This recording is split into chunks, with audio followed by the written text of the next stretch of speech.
Saturday night. It's live from New York. I'm sitting in a comfy chair today. Hey, ain't no big deal. Oh. Sitting in the king's chair. Since the boss is not here today. So we can do that. Boss on his 47th Vacation. vacation of the year. Yeah. 47. Shortest how many it is? It's got to be close. I mean, that guy Let's gets see. We get 365 days a year. that. Out of That mug, 365 days, he's gone 50. that mug has more vacation time from the show. I don't understand. Well, I guess the way it goes is it's got to be heart. Gotta have some heart. Don't have any heart. That's the best way to put it. And I love talk radio. That's the way it is. You know, live talk radio. That's the way it goes. So good morning, everybody. It's Sunday morning work day. Hey, the boss isn't here, so when the cat's away, the mice will play. And we're going to play today here on the show, Talk Radio Live. It's here for you. And it's Sunday morning work day. First off, let's kick off your sore muscles into feeling good with the Kicker. This new massage tool with over 6,000 RPMs of oscillation. The Kicker's innovative design targets muscle fibers in two directions simultaneously, maximizing efficiency for superior results. And this dual action approach not only saves time, but also penetrates deeper, breaks up tension faster, and promotes better recovery, helping you to achieve noticeable improvements in less time. It's the Kicker, and you have a promotional code. If you search out the Kicker, promotional code SMW2026 gets you 15% off. There you go. SMW 2006. 2026. Yeah. 2026. Yeah. Yeah. Sunday morning work day 2026. That's going to be good. Well, I guess we're going to hop right into it because the boss is just like this. The boss has sent me a message today. When hasn't he sent us a message? The boss sent me a message today. That boy is sitting on the beach with his junk hanging out, and he still wants to blow us up. Well, his message was, the Red Sox have an 8-game winning streak.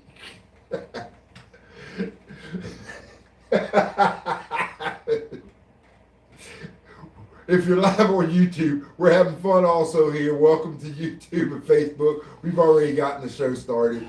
We're just having fun right now. Everybody in the East is beat to shit. The Yankees, they're out there running with me, playing left, Rick in center. We got they're out there running with me. Yep. We got Capozio playing short. I mean, we're beat the hell up. So good morning, chat, to all those who are watching YouTube. Yeah. So for all those sports fans who understand baseball or talk baseball, let's look at it from this standpoint. Ben loves the Red Sox. I wonder if he's going to try to challenge me. And so with him, good morning on YouTube, Nao P4D. As Ben likes his Red Sox and he's happy that they're climbing out of the cellar, he is looking at an 8-game winning streak. Now, in baseball, I understand that. That's a great concept. Look, 8-game winning streaks are hard to come by in baseball. Got to give them kudos to that. But the year is still young. They're just jockeying for position. The fight is actually starting now. The season is, we've talked about it 100 times. Yes. The season is, in my eyes, is too long. I mean, 100 and what? 162 games. Not counting the playoffs. That's not counting playoffs. Well, your team and Ben's team don't normally make it, so your season's only 162 games. What do you think about your boy Soto the other day dropping that routine fly ball? You just had to bring it up that we don't make it that far, right? I like the way you just dropped that, slipped that on in there, that little hit. That's a nice one. We don't make it. That's all we have is 162 games. Soto, I'm glad you all offered him all that money. because to me, he's not the number one guy in the lineup. I think why he did so well in New York is who you gonna pitch to, Soto or Judge? You know what I'm saying? Right. Who you gonna pitch to, Soto or Judge? Would I rather have him in the lineup over some of the guys we got playing now? Well, of course. I understand.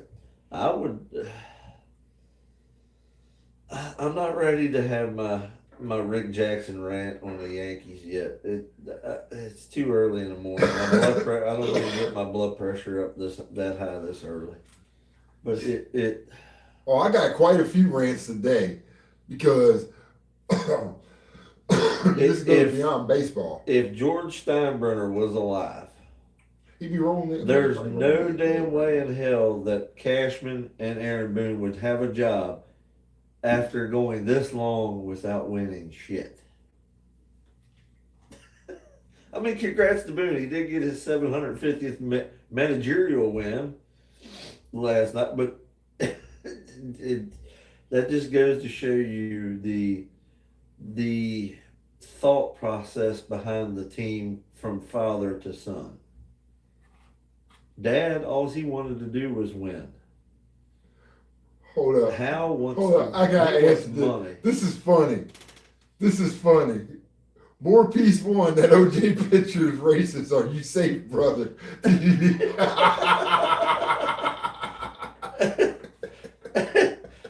We're talking about the juice is protected here. He's out. Dude, hey, we're safe. He's searching for the killer.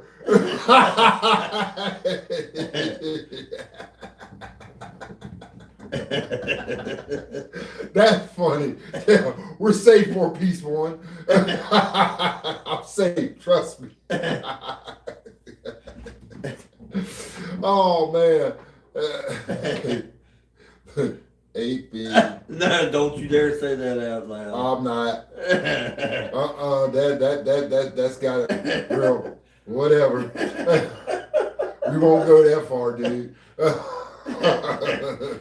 Ray Days 2767. Yeah, we don't go that far. You can say that, and we can keep that, and then we can block you. I mean, that'd be fine too. So that doesn't matter.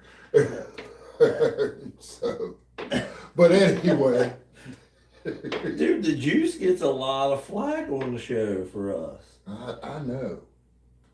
I don't know why. Well, that's because when you're talk radio and you actually get to see the people who's doing the talking, and they get to see the background, they don't understand. They don't get they don't understand the finesse that we put into this. And once we get finished with the whole background, because we're not finished, this thing is going to change.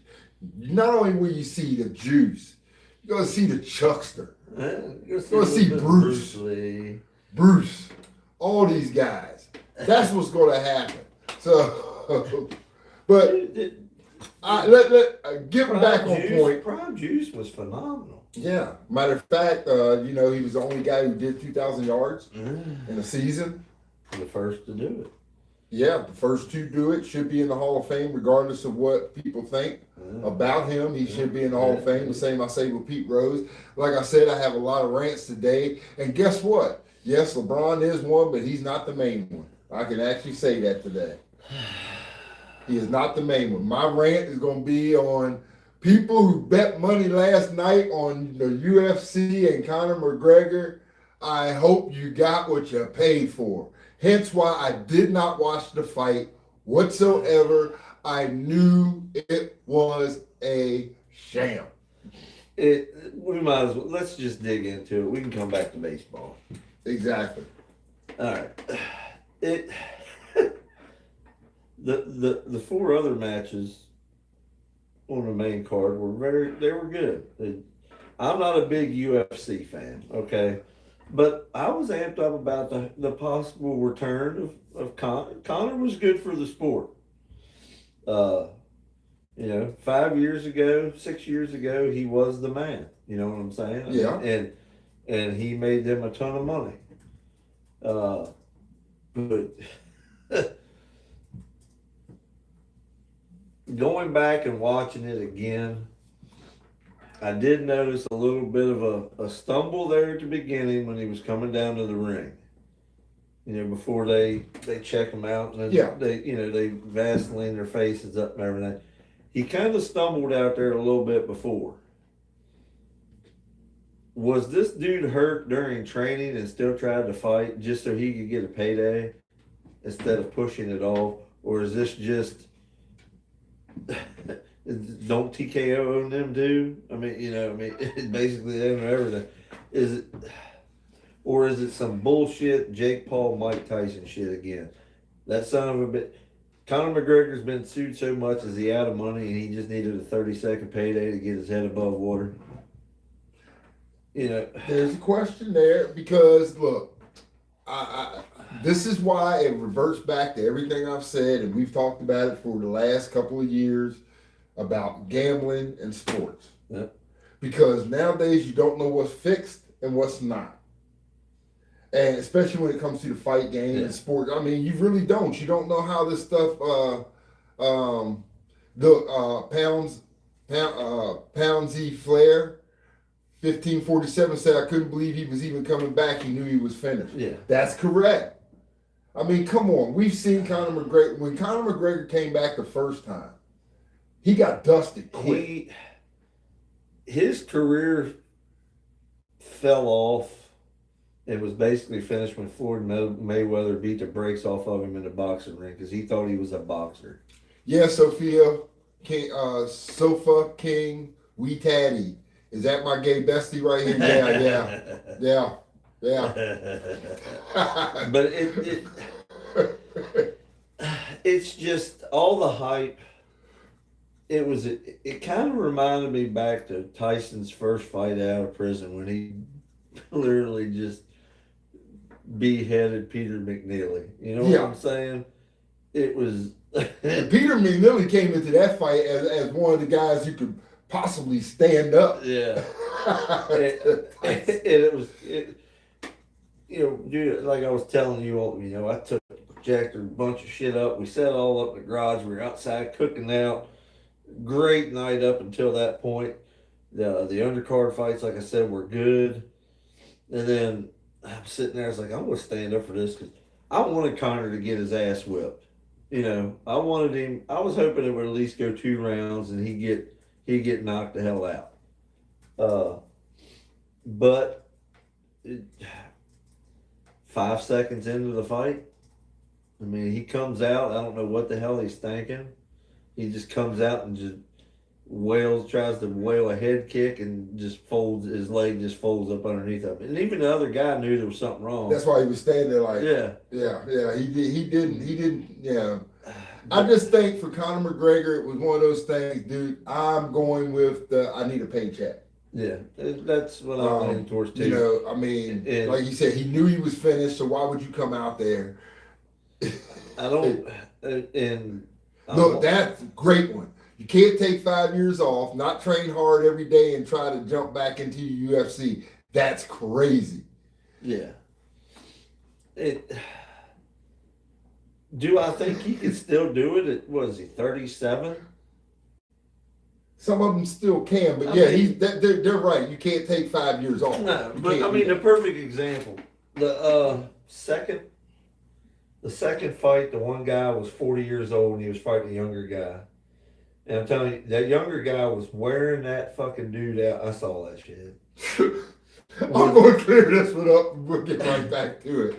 Okay, for those who don't understand, I'm talking also on YouTube. And Sofa King Weetan E, this guy, he's funny. He or she is funny because thanks for all the efforts for being such a good advocate for trans rights. LGBTQ safe place, no hate here. No, there is no hate, but believe it or not, I don't stand for it. I just don't criticize people for their own thoughts. Okay? I don't support, don't stand for it. I just don't criticize. That's all. You do you, honey boo boo. That's all I have to say. You do you. I do me, you do you. That's all. It's all good. It's all good in the hood. I mean, I do have my thoughts on it, but we'll keep it right there for right now. Believe me, never mind. But anyway, that younger guy was, I mean, was beat. I don't remember the two names, but that guy, the 40-year-old, was bleeding profusely from his head. He was basically on the mat the whole time, and he got up and knocked that fucking dude out with two. They stopped the fight with 2 seconds left in the first round.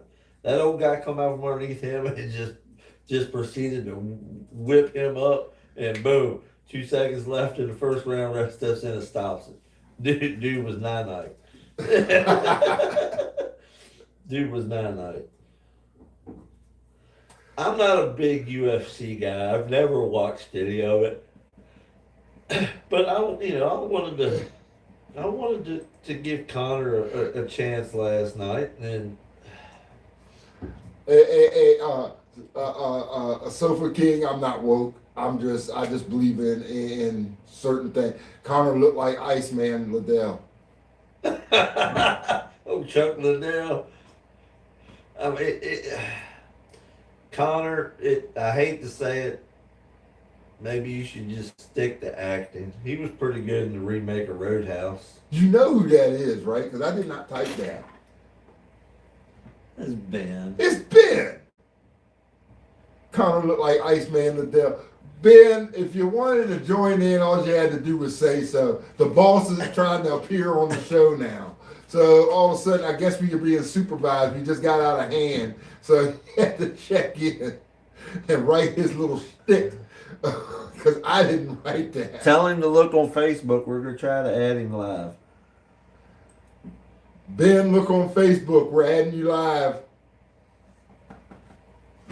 So that's when we talk about the fight. And yeah, Sofa King, we Tad, Ed. Yeah, I know. We're all good here, man. My points of view, all of us, even here on this show, we all have different points of views, political, non-political. What up, Carter? And but the thing is, we keep in respect with each other of what it is. My views are probably different from everybody else's, and but we all cool with that. We all grew up basically together, so that's why. Ain't letting me. And what it is with the juice, we like the juice, man. Y'all like the juice? Yeah, I like the juice for what he played. He played football very well. Come on. His personal life has nothing to do with his professional football life. Nah. So I like what he's done in his professional football life. I know nothing about his personal life. Even in his past, and I know nothing about it. That's other people's business, OPB. So as far as a football player, I think the juice was great. I loved him. I loved some of his commercials that he did. I loved some of his movies. Like I said, personal life, that's OPB. That's other people's business right there. Yeah. So, next subject. I have to go with this because before we go off UFC. Okay, go ahead. Did everybody see who the ring girl was? Sophie Cunningham. Sophie Cunningham showed up in Vegas last night. Sophie Cunningham. Walked around with the old first round ring card. I see you working, girl. If the gloves don't fit, you must have quit. But it was a good turnout. There was a lot of big names out there. I'm sure Tyreek Hill said that about a lot of his kids at the river don't Man, fit. we gave the Red Sox 3 minutes of the show today. That's all they get. We gave the Red Sox credit, boss. We did about 3 minutes worth. That's all they deserve. Yeah, they don't deserve anything more than that.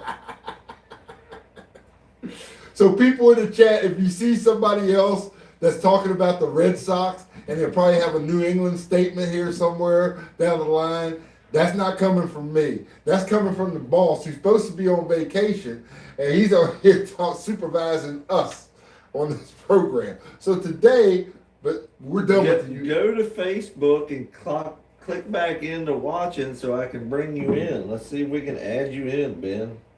And you can give us your 3 seconds of Red Sox from the beach. Right, before we boost you off the show. Yeah. So Anyway, that was at the UFC. There's something I do want to talk about. There was a good picture that came up. Dak Prescott rookie season was great. And actually, Dak had a great season last year. Yeah, dude, Dak Prescott had a great season last year. He's gonna set the record for most touchdown passes in Cowboys history this year. Yeah, the guy he's got the weapons. He's actually playing very well as the defense guy. He's not bad. It's just that's the NFL. Yeah, and be quite honest, BJ hit the nail on the head last year before the season even began. He said Dallas is going to score 41 points per game. Unfortunately, the defense is going to allow 42 to 43. And that's basically the way it happened. I mean, because Dak was playing. Dak did not do anything wrong last year. He played. Yeah. He had a great season. He balled out. It was all due to the defense. They couldn't stop water. Yeah. Yeah. So that's it about that. But there is a picture out there that posted up, and I don't have it on the Teletron as Ben would say. It's not on the Teletron. Ben, he's trying to focus you in if you're already there, trying to get you in on it. So, and Fernando Mendoza of the Raiders. I don't know if anybody saw the picture or the hype or anything about it. He got him a woman now. Yes, and what does she look like? Dude, she's like a goth. She's a goth chick. Girl. Now, what did I say? When you get to Sin City, you take a virgin to Sin City, you ain't never had a taste. Uh-oh. How's Mendoza going to be there coming? How's he going to be? He might ball out. That bug might ball out. He got himself a goth chick. You know she killing him. She killing him. Yeah. I wonder if he's making OTAs. Dude, I'm telling you, that kid's probably looser than he's ever been in his career. That mug will go out and drop 5,000 yards in his rookie season.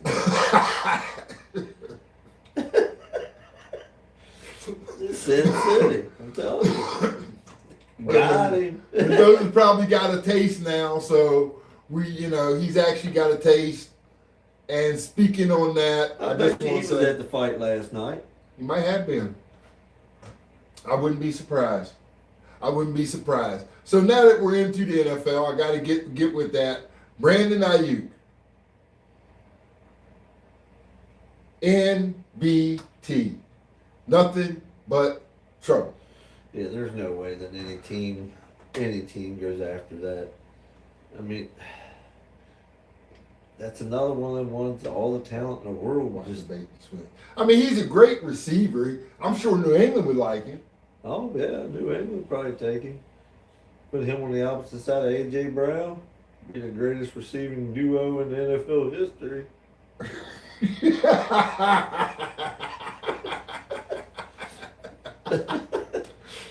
Isn't that true, Ben? Along with Ashton Chisholm. And Booty. And Booty. Because Booty is Booty.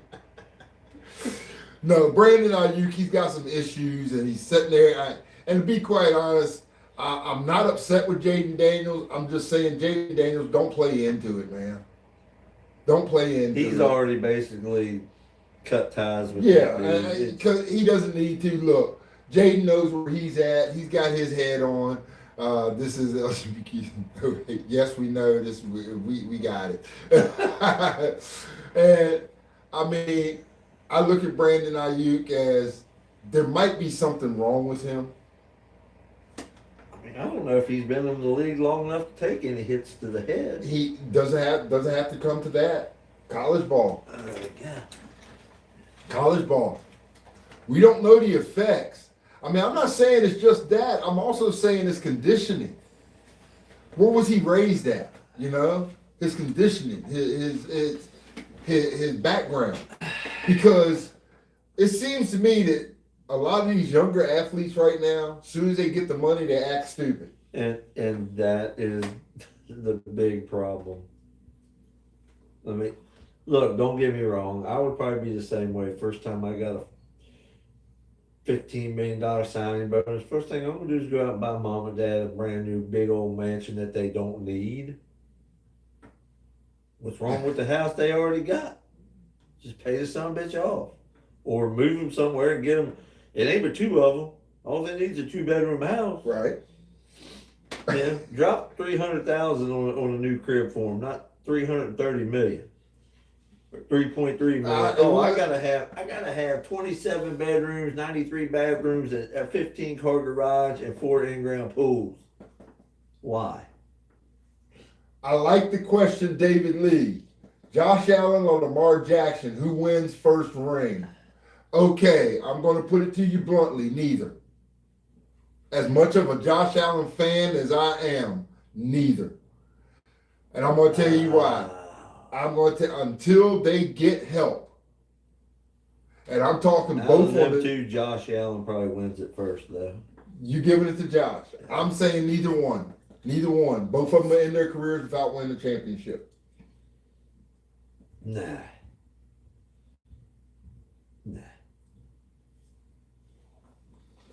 Can't join the show in the shower. Taking it. Jesus Christ.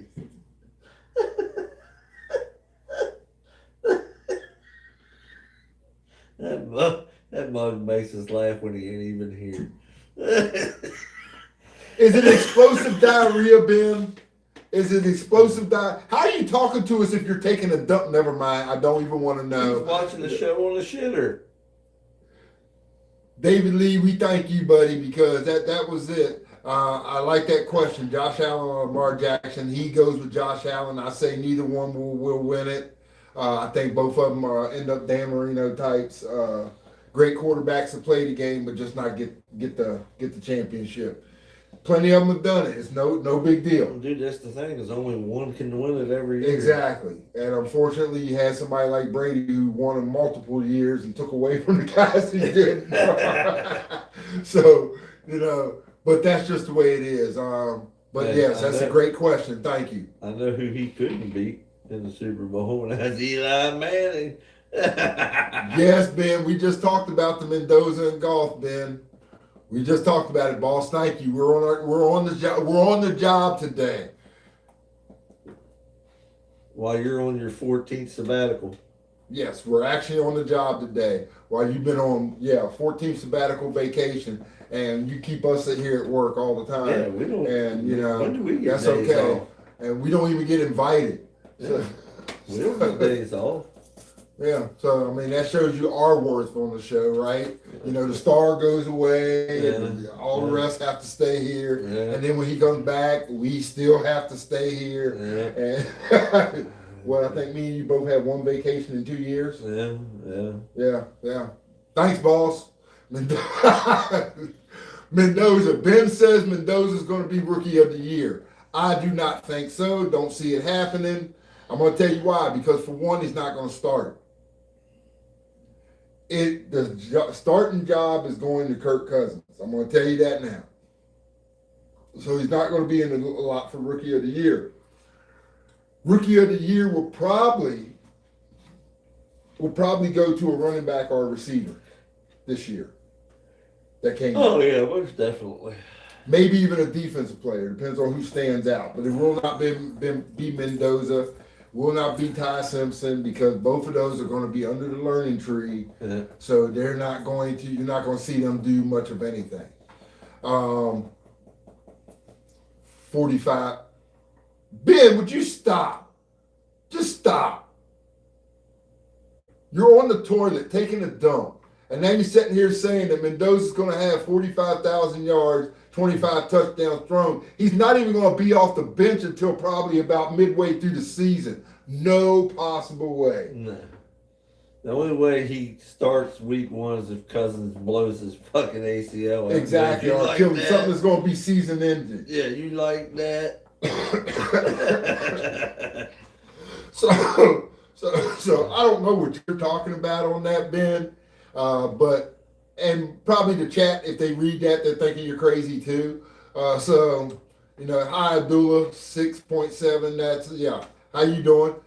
So for all those who are wondering what we're saying here, look, The NFL, with some of these players, we were talking about Brandon Ayuk, and he's gone off the rails a little bit. I don't see him playing in the NFL anymore, to be quite honest. I think his it's probably career's done. He burnt his bridges with San Francisco. That was kind of stupid.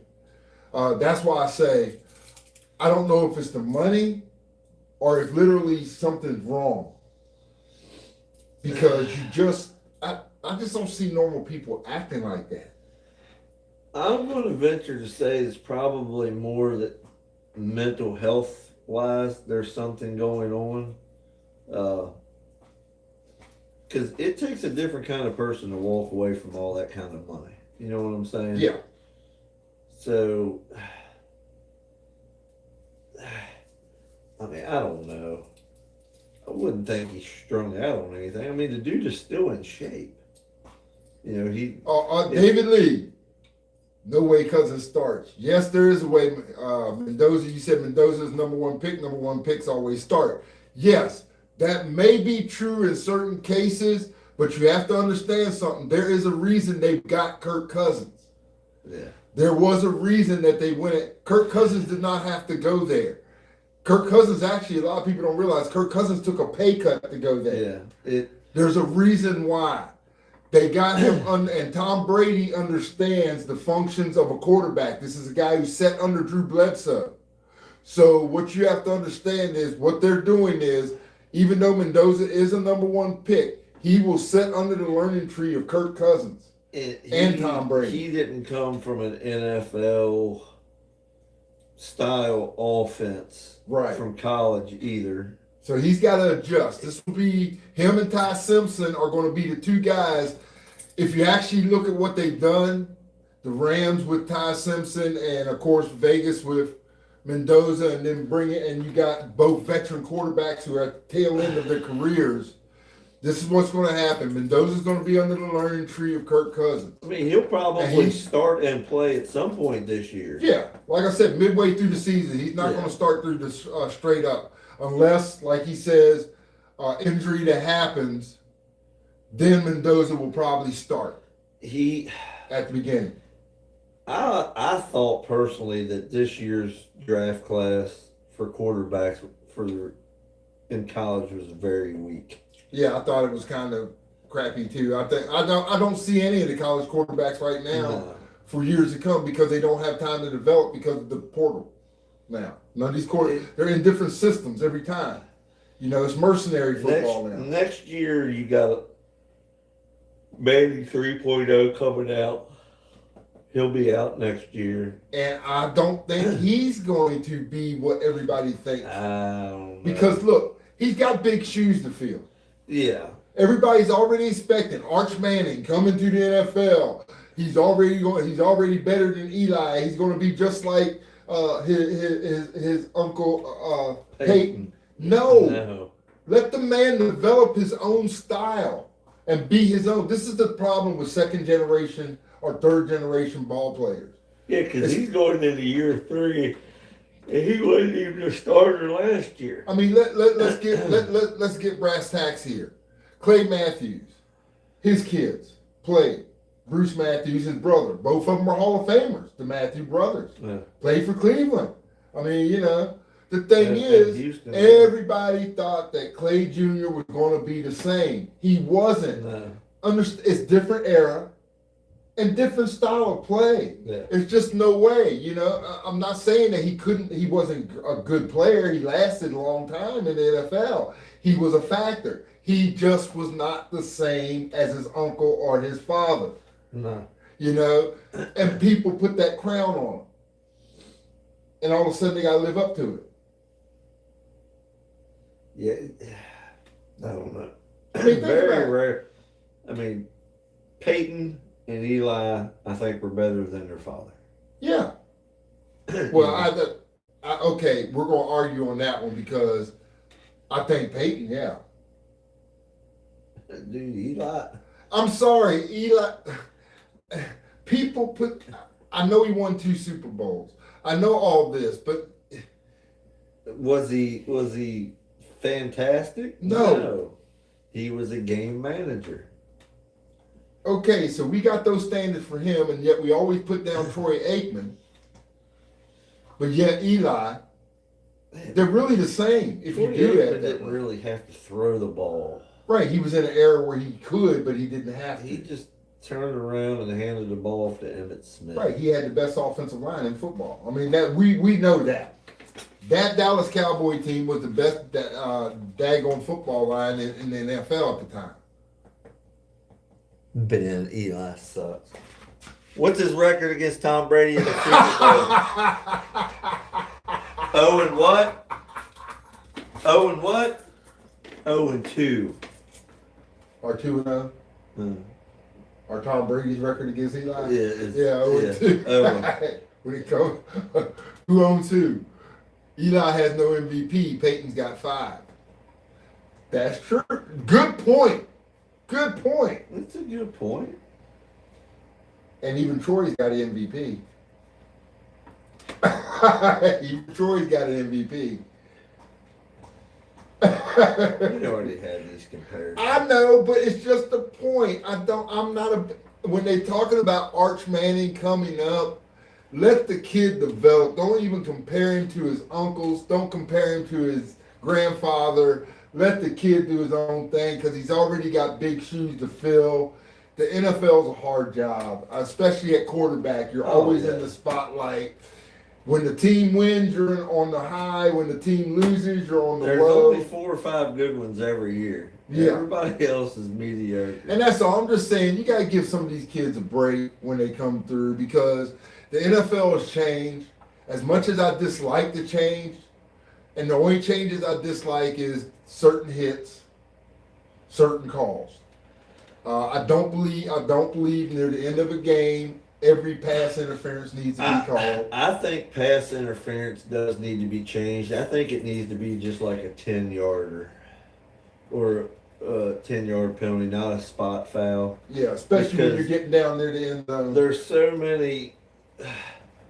I mean, but a lot of quarterbacks, Aaron Rodgers, one of them, has made a career out of throwing that deep ball and drawing the flag, you know, to eat up 45 yards, Yeah. you know, in a 2-minute drive. I just think it needs to be like a 10-yard penalty. Well, my whole thing is when we're talking about that, my whole thing is I think like we said, but also not in the ending of the game. Some of these things are deciding ball games. Some of these penalties, holding penalties, you know, roughing the passer penalties, stuff like that. And it always seems to be called right when a team needs a drive. Roughing the passer. Yeah, you know, stuff like that. That's a judgment call on top of it. And I'm sorry, Patty and them guys are going to get that call before a Jaden Daniels or a Jackson Dart. And that's all I'm saying. Make it across the board. That was my whole big complaint when Cam Newton and Roethlisberger were getting hit. And Brady, I mean, even Peyton was getting hit. But Brady wasn't. It was just like, dude, call it the same way across the board. Yeah. And now you got these young kids coming in here. The game is softened. I'm just wondering what's going to happen now because are they going to let the hits come back? Because I do know they are working on. We do have to let some of these guys play. Now you got these young kids who ain't used to this crap. Well, they may be, because college football is a little different. The landing on the quarterback is probably the worst damn one for roughing the passer. And I do understand that, but I don't like it. Yeah, I'm sorry if I'm coming at you and I'm already like in the position where I'm coming to tackle you and you throw the ball, I can't stop that momentum after you've thrown the ball. So I'm sorry, you're going to get hit. Take the damn hit, get up, get back in the huddle. Same way with the slide. Yeah. Now, I understand if a person comes with an elbow and it's noticeable. Yeah. But if a person's coming down and the quarterback's sliding and he can't, come on, your body's already projected down. He wasn't starting to slide when that guy went to start making the tackle. That should not be a penalty. No. That should not, because now you're asking the guy who's already committed. Yes. And then now the quarterback goes down. He can't stop that motion. Yeah. And you're going to say, oh, well, he hit him. Now, if he throws an elbow in the process, yes, that's different. Or a helmet to helmet. Yeah. But if he's already going down and his shoulder contacts that quarterback because he was going, that should not be. Yeah, no. That's on the quarterback. No. Get down sooner. I agree. You know, get down sooner, or just get your ass up and go back to the huddle and take the hit. 2-2 on. Yeah, I mean that's ridiculous. You're not helping these kids grow up. That's the biggest problem with the NFL right now. They're not helping these kids grow. They're not helping these adults grow up. Well, I mean, I understand the NFL's outlook on this because, you know, the players are investments. I understand. It's not that they're investments; that they're trying to better their life after football too. Because if you look at it, the age. You know, a lot of the retired football players, if they make it into their 70s, they're lucky. You know, I mean, there's a lot of shit that happens over the years to the damn noggin. You know, but I mean, look how many of them commit suicide or you know, because something's happened. I still say that with A.J. Brown. Yeah. Or Antonio Brown. Yeah, Antonio Brown. There's something. I mean, come on, for him to do what he did on that, to walk off the field like that, and then all the troubles off the field. Yeah. The legal troubles, stuff like that. Junior Seau was another one. We can go on down the list of players who we think, you know, that could be CTE or whatever. And as we're still talking about, and we're into this, we went from one thing to the other, but this is to me, this is interesting and it's an important subject because parents worry about their kids even on the youth level. And that's why flag football has gotten such a boost. But understand, safety, yes, I understand it's an issue, but when you teach kids the proper way, those injuries don't happen as often. Yeah. I mean, come on, injuries happen, and you're going to get concussions in football. You're going to get concussions in baseball, basketball, any sport. It doesn't matter. It's going to happen. It's it's bound to happen just because of the amount of people that play the game. Exactly. You know, you're not going to protect everybody. The one thing you don't see. I mean, who was the linebacker for the Steelers? He's really the last one that got basically paralyzed. Was it Ryan Shazier? Yeah, I think so. You know, but you remember there's only been a few cases. Yeah, you remember back in the 80s, you had like what?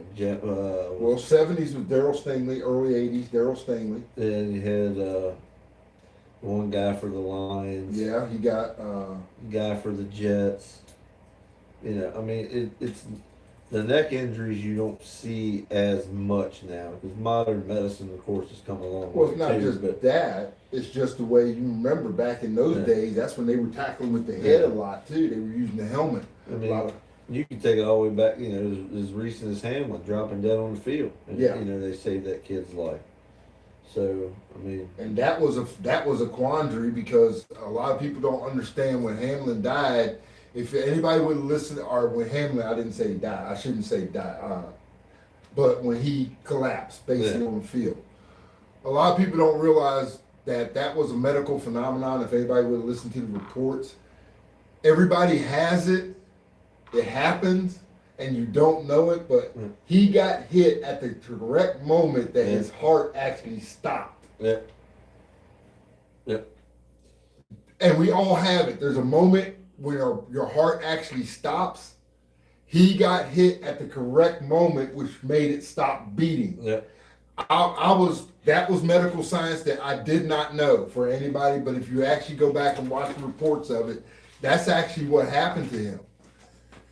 If he wouldn't have took that hit at the right, if it would have been a second later, he would have got up just like normal.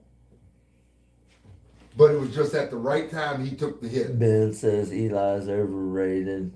Ben, he's not. Look, you got me tongue twisted on No, he agrees on the penalty talk to 10 yards. Eli is not overrated. I just don't agree with where he's standing. He's just upset that Brady's Owen. So for people who are sitting there listening to this, yes, we were talking about football, and yes, we're talking about some of the injuries and stuff, which I do think is marquee. We were talking about Brandon Ayuk and some of the stuff that he's done so far. So we're thinking CTE, maybe some other things like that. And just to keep it 100. 100? Yeah, just keep it 100. 100. Speaking of that, speaking of football, I want to stay on this just for a sec. Because we can stay on for longer in a sec, because I got some more good news coming out of D.C. Well, let's go. What's coming out of D.C.? The Diesel.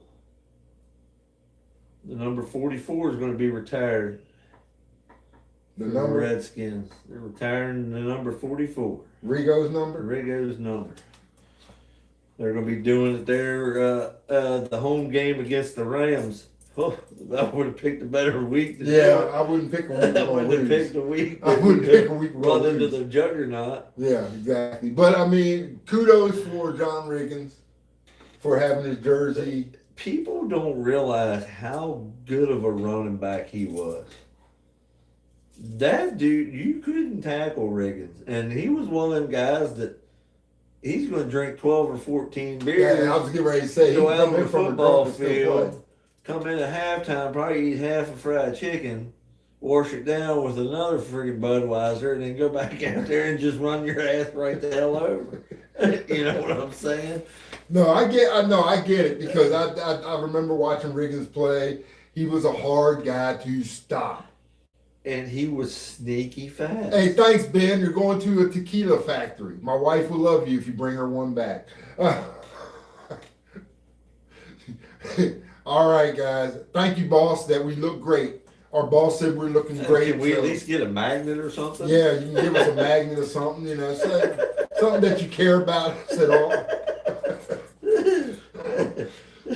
No, back to it. I'm glad that Riggins is getting that chance, because a lot of people do not realize, if you never got the chance to watch the Hogs, yes, that Washington team back then. And I'm a Dallas fan too, and that was a great rivalry back then. They went back and forth at that time. They were just Landry slugging it out. Yeah. And I will say, watching the Redskins and watching John Riggins, I hated John Riggins because of the fact, just like I hated Tom Brady, just like how do you hate all the guys who just win? Yeah. No. That are against your team. Yeah. Yeah. I hated Larry Bird. There was a reason. He won. Yeah. Okay? Now, there's a different kind of jealousy, or if you want to call it, different kind of dislike for a player. LeBron. It's not because he wins. That's not why, because I dislike him.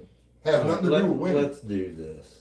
Let's do this. I'm going to do this because I've been wanting to do this, because I am finding now. They said, okay, we know what's his name? Jaylen Brown got traded from the Celtics. The Celtics got rid of Jaylen Brown for no damn reason. I'm going to sit there and say it. Exactly. You got mad at a comment that he said, and ESPN put pressure on you guys.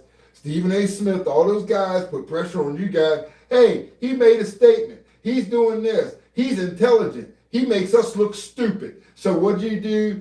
ESPN put pressure on Boston. Hey, we got to get rid of this dude, He made a comment. His best season was when you lost your best player, and he kept you in the game. He kept you in the playoffs. You didn't like that? See how far you get without him this year. Yeah. See how far you get without him, Boston, because that was stupid. Absolutely stupid. You're going to let ESPN and Stephen A. Smith, Kendrick Perkins, all the LeBron James clique guys tell you to get rid of somebody. Really. That's how it works in the NBA now. That's how it works in the NFL. We got people, clickbait, we got ESPN, TKO, all these guys telling other teams how they should run their business. Yes, that's part of my rant. That's just scratching the surface. Thank you. Yeah, it is. Because there's more I want to say on it, but you go right ahead. I know you got something. What is the going rate for a 42-year-old NBA player? Well, he wants $50 million. He wants the max. He's not worth the max. The guy doesn't win. He just doesn't win. Thank you. Plain and simple, he doesn't win. For all you LeBron fans out there, look, we're just keeping it real. Let's get real. Me and him talked about it earlier because I do have to bring this point up. Is LeBron ring chasing? Some will say yes. I'm going to say yes. But what it is his haunt is Michael Jordan's ghost. Understand something that I will bring a classic point, send it out, and this is how you'll know. You want to know why LeBron's never going to be the GOAT? Why Steph Curry's never going to be the GOAT? Why anybody, until they achieve this accomplishment, will never be the GOAT? 6-0. I don't care if you're Bill Russell. Bill Russell was a great one. Don't care if you're Wilt Chamberlain. Chamberlain was a great one. But they all had losses. When you get to the championship, to the big dance, if you've never been defeated, you're the GOAT when it comes to that. Now, if Michael Jordan would have had a loss, we would have some comparison. Who's only lost one? Yeah. Who's only lost two? Stuff like that. Yeah. But he's never lost. Yeah. Okay? That's end of argument. Period. And it was 2 3-peats.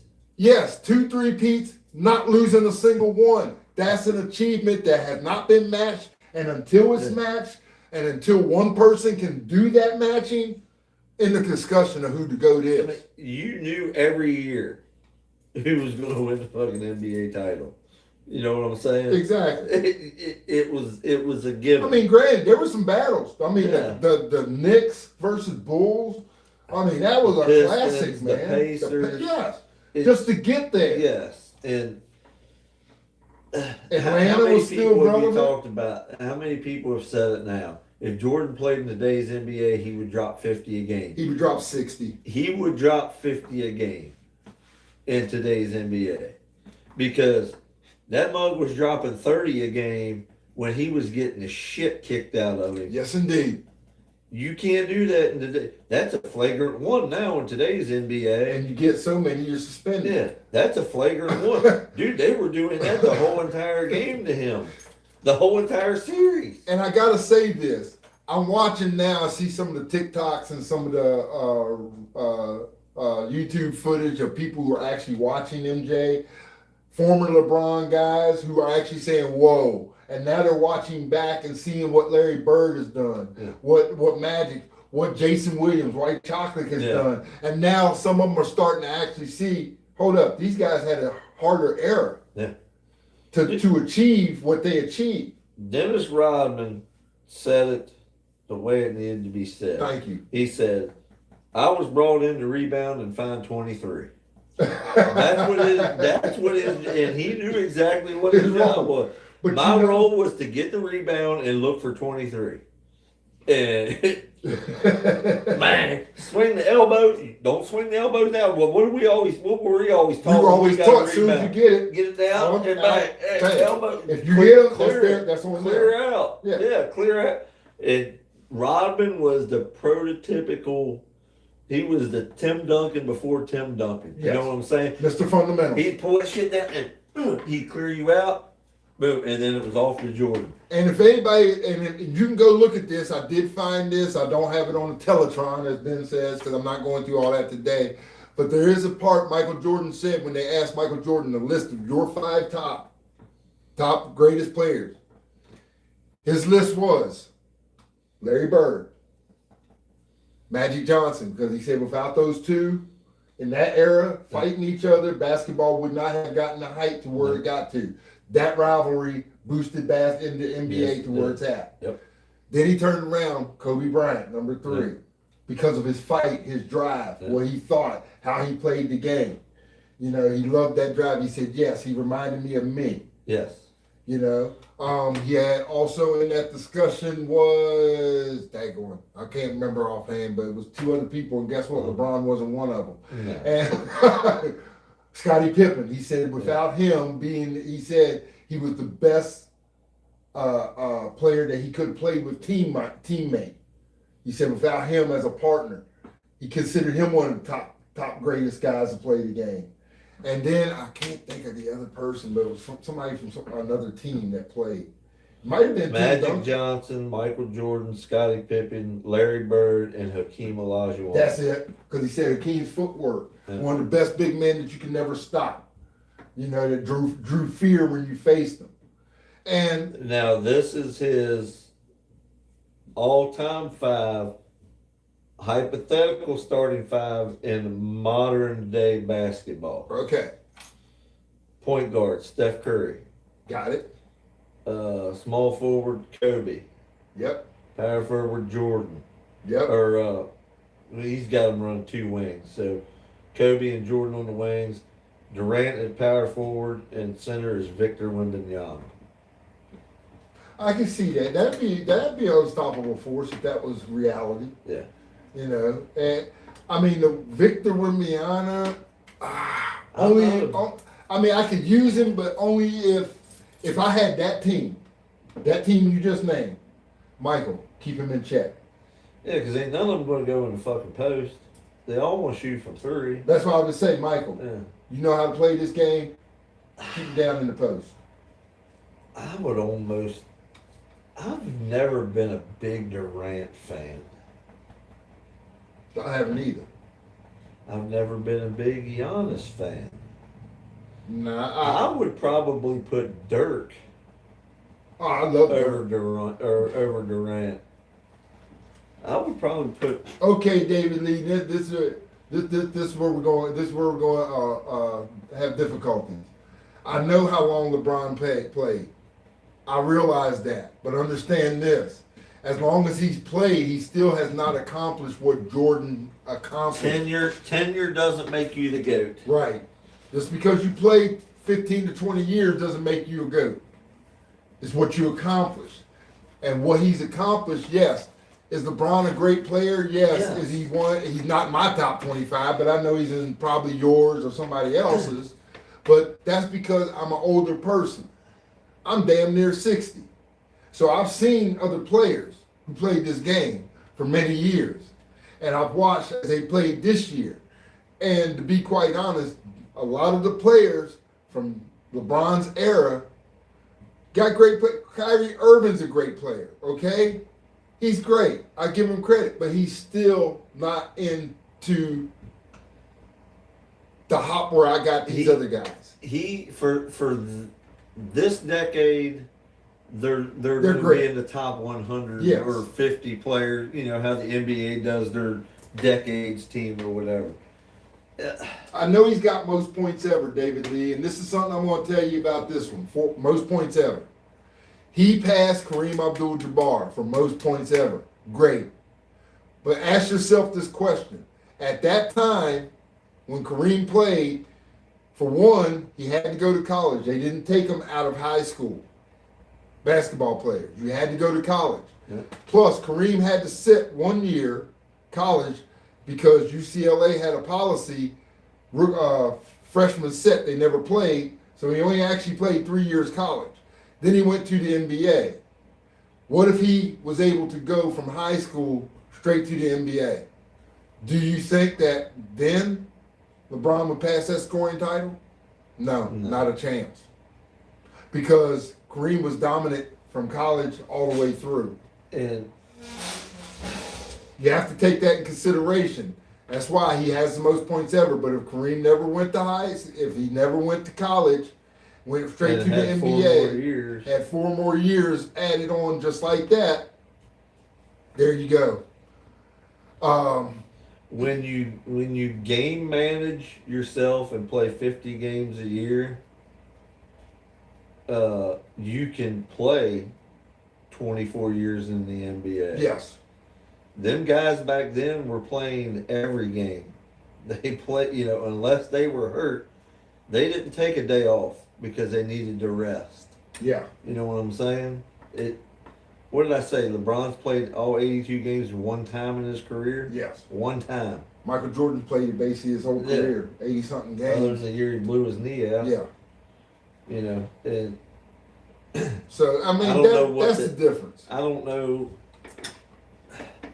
That's the biggest difference with when you're talking about who played, who's the GOAT, all this. I understand that. And I just, I've seen too many different players throughout the era play basketball, play football, play baseball. There's greats in all of them. But when you're talking about the greatest of all time in that particular sport, look, Tom Brady, we consider him the greatest of all time. Most people do. I still don't. Guess who my greatest of all time is? Joe Montana. Okay? Is Tom Brady the GOAT? Probably, because look at what he's done and accomplished in the NFL. Yeah. But I'm a Joe Montana. I've watched him play too much. I watched the era that Joe Montana came up in where it was less passing. So I'm always considering what he had to go through compared to the era of what they went through now. That's how I get my GOAT status. So to me, Tom Brady's number 2, Joe Montana's number 1. Yes, for others, that's totally off kilter. Just like Major League Baseball. Want to know who my GOAT is in Major League Baseball? A lot of people don't realize it. They might disagree with it. I like Ken Griffey Jr. Think he's one of the greatest of all time to play the game. I like Cal Ripken as number 2. One of the greatest all time to play the game. At my number 3, Derek Jeter. Those are my 3 favorite best ball players besides Ozzy, Wizard of Oz, shortstop. All 3 Molina brothers. You know.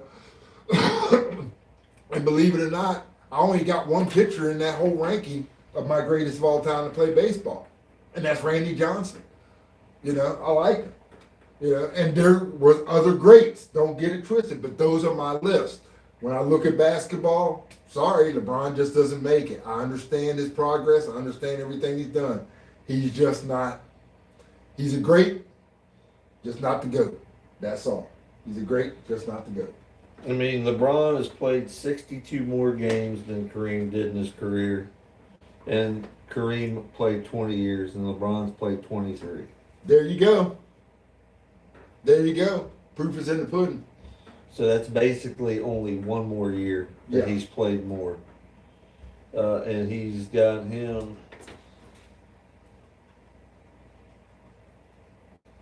He's adding this up. He's adding this up. Or subtracting this up, however you're doing it. But that's my GOAT status. That's how I feel. David Lee, I like that. I understand where you're coming from. What's the average point scored in an NBA season now? Probably about 120, 130. No, they don't like play points defense for the whole season. Like that, I couldn't tell you. That's why we're talk radio. And while he's doing that, I'm going to go back to something. Look, NFB construction. That's it. NFB construction. Right now, I'm getting the house redone. They're out there. They're out there right now working. And I'm trying to let people know if you're trying to get a house done, or you need a patio or a deck, siding, roofing, call NFB. NFB Construction. Give them a call. Look them up. They're on Facebook. NFB Construction. Look them up. They do good work, and the guy keeps you in contact with what's going on with your home as you're doing it. And there's a 5,000 point difference. Okay. So you're talking a season and a half. Because the average, Wilt Chamberlain holds the record for all-time points scored in the season at 4,029. Okay. 50 points per game. And that was way back then. James Harden has the highest point total, 28-18. Both were achieved in 2018-2019. So you're talking 2,800 points. So you're talking two seasons. 2 seasons difference. Yeah, so when we're talking about that, there you go. I mean, I'm sorry, that just, I guess you have to look at it from a perspective, but if you look at it from the perspective we're seeing it, understandable, yes, he's a great player, he's just not the GOAT. And until you accomplish certain things, regardless, right now, he's just ring chasing. Look, he's not worth $50 million. And he's the self-proclaimed GOAT. Yeah, because Michael never claimed himself. He called himself the greatest. And that's proof, because he said at one point, I think that put me as the greatest player. Oh, no. Yeah, no. Great players don't call themselves the GOAT. He's an attention whore.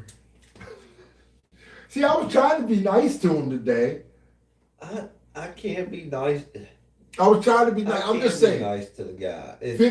$50 million he is not worth for an aging player. I don't expect that. There's no player that, especially at a certain age, Dude, I'm not spending you're that 42 money. years old. I'm going to give you like probably a base salary of like $2 million, and that's what you're going to make because you're going to come off the bench. Well, his base salary would actually be more because of his name status, longevity. Yeah, so they probably go from 50, let's just say, to, hey, your base salary is going to be 15 million. That's what we're going to go down to. That's what we got to do.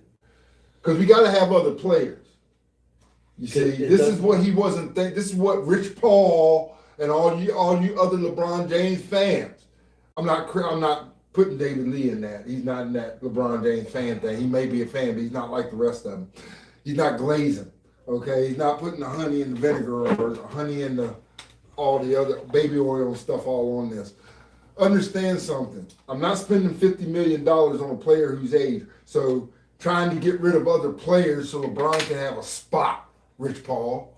I'm sitting there listening to him talk about, well, other players don't do this that LeBron has. And I'm not saying LeBron's not great or, he's a GOAT. Yeah, you are. You're trying to keep putting him in the spotlight all the time. Yeah. All the time. Every player is not as good or not as significant. And throwing shade at Michael Jordan, well, LeBron never needed the help that Michael had, and Michael didn't have Pippen. What the hell are you talking about, Rich Paul? You're an idiot. Who in the hell? Who was down in Miami? How many All-Stars and like Hall of Famers has LeBron played with compared to Jordan? Right. Thank you. Luke Longley is the fucking Hall of Famer. Bill Cartwright is not a Hall of Famer. No. Stacey King, B.J. Armstrong. Yeah, I mean, I'm sorry. All those names aren't in the Hall of Fame. No. Scottie Pippen's there. Yeah. Rodman's there. Yeah. But Rodman wasn't like a true No, he bull. came to the Bulls. Yeah. But I mean, because Rodman was he was a Piston, and then he went to San Antonio, and then he went somewhere else before, and then he went to. But the point is, yes. So if you're looking at it, Michael really only played with 3 Hall of Famers. Yeah. I mean, 2 Hall of Famers counting himself. Yeah. The rest of them are just players. Yeah, because I mean, as great as Horace Grant was, he's not a Hall of Famer. And then you had Austin Reeves, you had Luka Doncic, and LeBron James, and LeBron James in L.A. and they couldn't do nothing. And but you also had Cleveland. You had Love, Kyrie Irving. Right there. That's 2 great ones. Go to Miami. You had Bosh. Dwayne Wade, who actually, if you listen to the Dallas Mavericks when they played them, Terry basically said it. The unstoppable one was Dwayne Wade. It was not LeBron James. They were not worried about James. They were worried about Wade. Won a ring without LeBron. Exactly. Now LeBron wouldn't have had that one if it wasn't for Ray Allen. Because he had Ray Allen down there too. Yeah, because you remember Ray Allen was killing them up in Boston. Yeah. Ray Allen don't strike that 3 from the corner. Yeah, he don't win that game. Yeah. So I mean, when you're looking at this, that's just the case of the GOAT. When you're talking about who's the GOAT and why you're going to spend $50 million on a player who's 40-something years old, he's on his downhill regardless of everything else. Games. He's going to play 50 games. Yeah. Now, if he goes to Cleveland, I think, hey, look, if he goes to Cleveland, he'll actually help Cleveland. He will. He'll help Cleveland. Does Bronny see the court in L.A. this year now that Dad's gone? Bronny will go wherever Dad goes because I got a feeling that Bronny, they're going to have to trade him because he's under contract. This is his final year. He's locked in unless he gets traded. And they'll trade him. They'll get rid of him. But who's going to pick him up? Because he's not going to be on the bench. And no team, I don't think, wants him even on the G League. Because he wasn't worthy of the G League.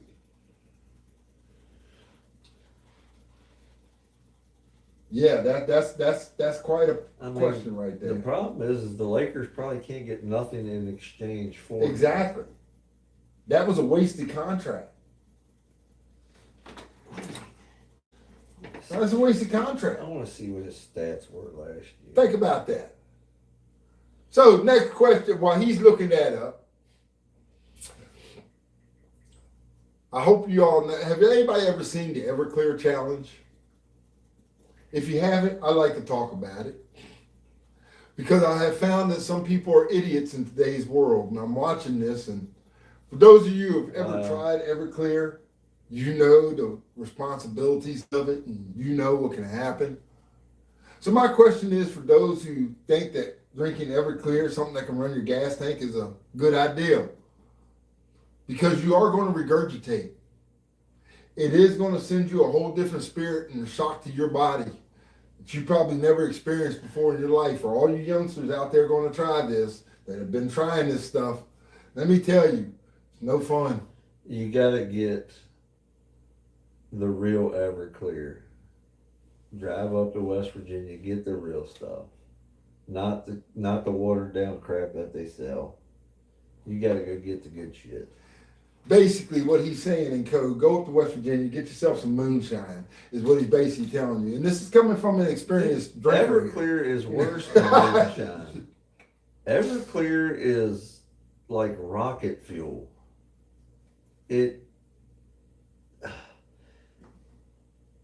It's good in one thing, and that's ooby dooby. That's it. There you go, the master. Other than that, that is something that should not be poured into any kind of shot glass and just drink. you take your grapes, your watermelon, your cantaloupe, your stuff like that. You put it in the bottom of the cooler. Pour you a fifth is all you need, people. A fifth. That's it. That's it. And we would top it off with Hawaiian Punch and some Sprite, maybe a little OJ or whatever. And to drink it, it was all right. To eat the fruit was a mistake. But, to each their own. But I never did the shit that they're doing now. These idiots that Rick watches do where... Dude, that one girl couldn't have weighed 90 pounds. That bartender, and her shot glass was... And it was the 190 proof. I saw the bottle. Her shot glass was that tall. It was a small drink glass is what it was. And that chick and she sat there and you could hear the noises coming. And she's like, I think I'm going to bed because I think I'm drunk already. And it was literally like 30 seconds after she. Well, the thing was, you knew she wasn't going to bed, dudes. She was going to the porcelain god. That's where she was going. She was going to the porcelain throne. I can tell you that. And this is for anybody. And I'm just saying this because I think it's funny. I watch those challenges just to see, because I look at these young guys doing that, and I'm thinking about when we were younger, used to drink some stuff, all that. But it only took one time for us. I probably had the same reaction to Mad Dog. Which I was getting to. I mean, we drank some stuff. I mean, Mad Dog was Wild Irish Rose. Oh, yeah. Oh. Thunderbird. And back then we can get a bottle for very cheap. Yeah. Well, Christ, I remember I could go to the store and get a 40 of OE for fucking 89 cents. OE? Oh my! That'd put hair on your chest. Dude, OE was monkey oil. Dude, that was great back in the, for 89 cents. You wanted to catch a quick buzz real quick. Shit, you slug that 40 down. Back in the days, let's talk about drinking here. Back in the days, No Frills used to have. You remember No Frills? With their chicken, chicken. Some of the best chicken. God. But No Frills used to sell this beer called Goebbels. Goebbels beer. A 12-pack. Cost you $1 or $2, period. A 12-pack. Dude, that's my kind of beer. And it actually didn't taste bad. It tasted like a better version of Milwaukee's Best. I remember working at Alderman's Market, and I think the cheapest beer we had in there might have been Olympia. I think that was like $1.99 for a 12-pack. Olympia. So think about, so when you're doing these challenges, I just can't do the Everclear, but I did, Mad Dog was, was so bad. Mad Dog would have you talking to, Mad Dog would have you talking to air. Why did we do that? I'm going to tell a story. Mad Dog. Boone's Farm, we've all drank our share. Boone's Farm was good. That was the one where you go get you a couple bottles of Strawberry Hill or Sun Peak Peach. You take the lid off, you throw it away, and you just pass it around between your buddies. between other drinks. You just turn it. But why did we drink Mad Dog? I mean, Well, there was if you nothing can remember good back in the about it. days, we only drank Mad Dog when we were going to the fire hall with Bobby Cooper, and when he had those dances. That's when everybody really drank that stuff. You could get it for cheap. You could round up enough change off the floorboard of your card to have somebody go in there and buy you a bottle. But it was so bad. Yeah. It was so Here's bad. a good story about Mad Dog 2020. Bobby Cooper. Of course, he threw his dances at the fire hall. You remember those plenty. You remember those well. Well, 4 of us decided to go up. Actually, I think it was 5. It was me, Daryl Elan, Harold Chun, Darren Osbury, Charles Robinson. No, Chuck. Now, we're sharing Mad Dog on the way. We had quite a few bottles of Mad Dog that night. Now, can you imagine being inside that fire hall? Matter of fact, we piled in the car because Wayne Osbury was with us too. I remember that too. And at the time, a bunch of teenage kids are drunk. This is us. Drinking, and I'm not condoning this, okay? I'm just telling you, we lived it. We got by with it. We're lucky, okay? Mm-hmm. So, but as we drank that Mad Dog, all the way up, probably about 3 bottles worth, between 6 of us. God. My stomach hurts just thinking about that. We get to the fire hall. And of course, people do whatever. As the night goes on, we notice something. That Charles is sitting over there on the steps. And he's just talking. And his head is down.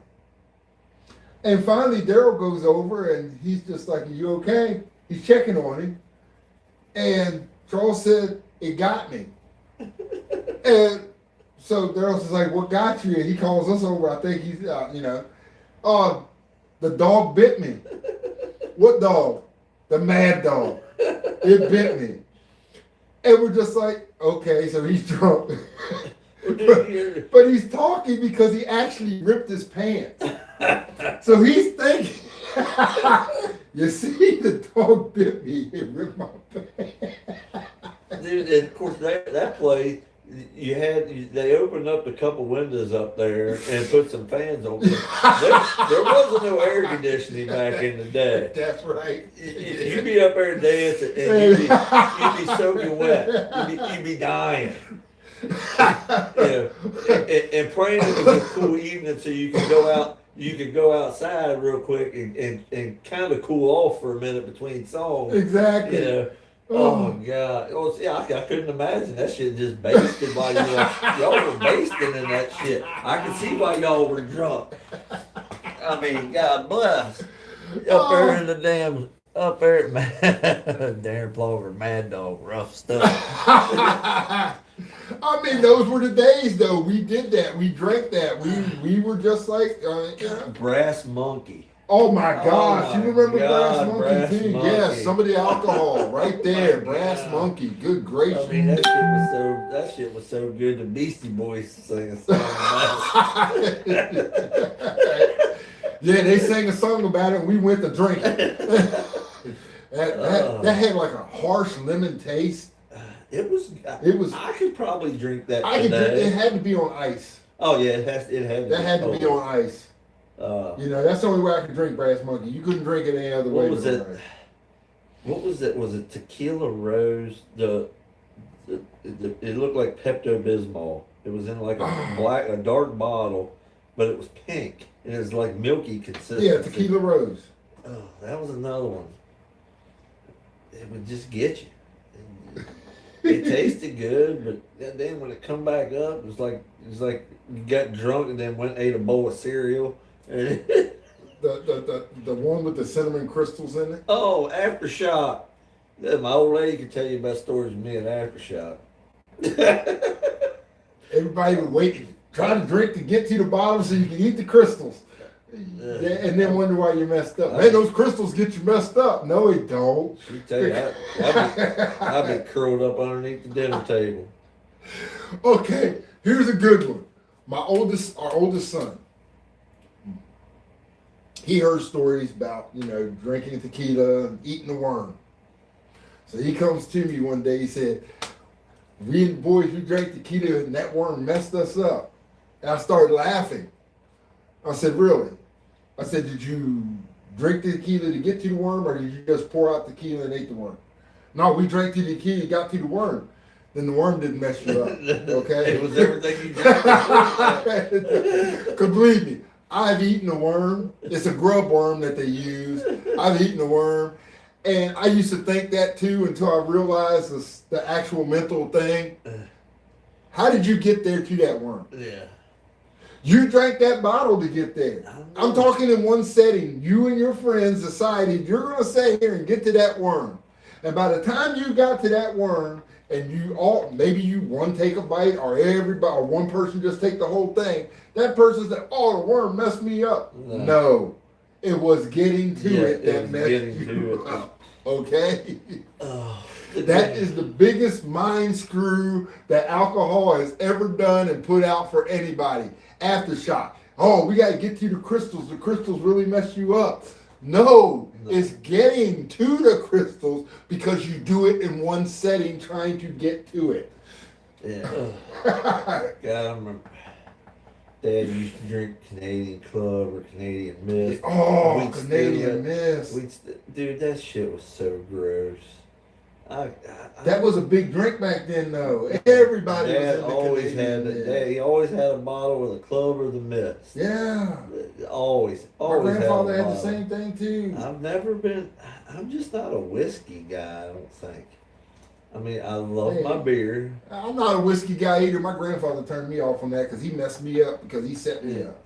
Wild turkey, Colonel Wheat. Yeah, I mean, I used to like the old occasional Jim Beam, but I'm not even a rum and Coke guy. I was a Jack and Coke guy until I battled Jack and Coke, and then I tried to battle Jim and Coke, and me, Jim, and Jack all had a battle. Yeah. And they both whipped my tail in. Yeah, they both whipped my tail in, man. I said never again.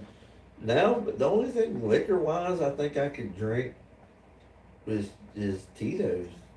Tito's and crayon. Vodka and crayon's about. And the only thing I could do is to be quite honest. Now I like my cider beer. I like hard cider. That's just because I like the beer taste. One every now and then. They're too sweet. Well, I'm just saying, I'm not a big beer drinker.